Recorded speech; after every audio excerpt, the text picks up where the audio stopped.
Thierry? Super. Il y a toute ma famille là qui est venue de Bretagne.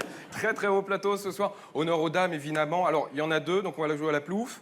Plouf, plouf, c'est toi qui travailles avec Hollande. Perdu. Juliette Méadel, bonsoir.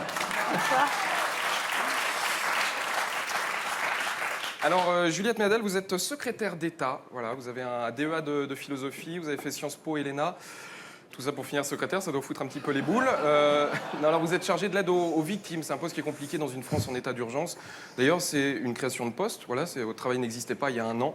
On va pas se mentir, c'est le seul poste qui a été créé grâce à Daesh. Hein, non, mais c'est vrai. C'est votre premier poste au gouvernement, d'ailleurs, et on vous a foutu à l'aide aux victimes. Ça, c'est pas très sympa. J'ai l'impression que Juliette Méadel, c'est la jeune instite qui sort de l'école des profs et qu'on fout en ZEP dans le 9-3. Non,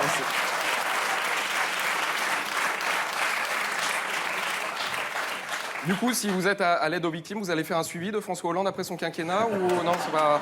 Non, c'est pas... Non, en tout cas, soyez la bienvenue dans Salut les Terriens. Très bon choix. C'est vrai, quand on bosse à l'aide aux victimes, il faut bien choisir ses émissions. Salut les Terriens, oui. Le plus grand cabaret du monde, moins. On va pas se mentir. Hein. Ça, c'est...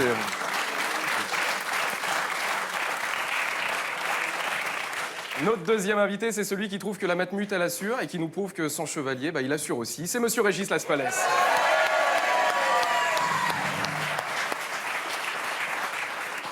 Régis Laspalès qui a ce talent très rare, des gens qui peuvent te faire marrer sans avoir rien dit.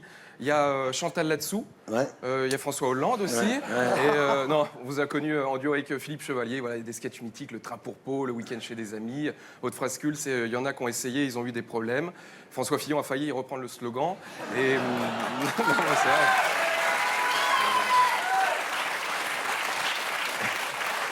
Et là, vous êtes au théâtre depuis la rentrée avec la pièce À droite, à gauche, une pièce de Laurent Ruquier. C'est l'histoire d'un plombier de droite qui vient réparer la chaudière d'un comédien de gauche pour lui dire que s'il avait été à la matmute, il lui aurait remplacé directement. Notre troisième invité, c'est le seul animateur de France qui est sponsorisé par Oncle Benz et par Imodium. C'est Denis Brognard. Alors... On va évidemment parler de Koh-Lanta, hein, mais d'abord, vous êtes un homme engagé. Denis, vous avez apporté votre soutien à la Fondation Architectes de l'Urgence. C'est une organisation qui se consacre à la restauration des intérieurs massacrés par Valérie Damido. C'est une très belle association. C'est l'aide aux victimes.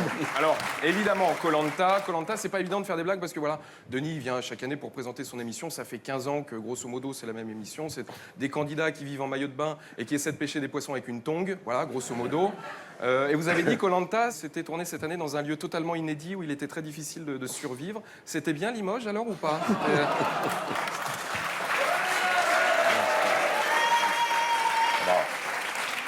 En tout cas, c'est vrai qu'il est un peu sadique, votre rôle d'animateur dans Koh-Lanta, parce que faire des épreuves difficiles à des gens affamés, c'est pas évident. Vous aimeriez qu'à TF1, il fasse pareil ou pas? Non, je crois pas. T'imagines, il fait l'épreuve des poteaux face à Nico Saliagas et Sandrine Quétier, et celui qui perd, il présente le loto. Ça serait dégueulasse. Allez, pour terminer, notre dernier invité, Maria, l'un des hommes les plus drôles du moment. C'est pas Pénélope Fillon, mais Mélissa Theriot.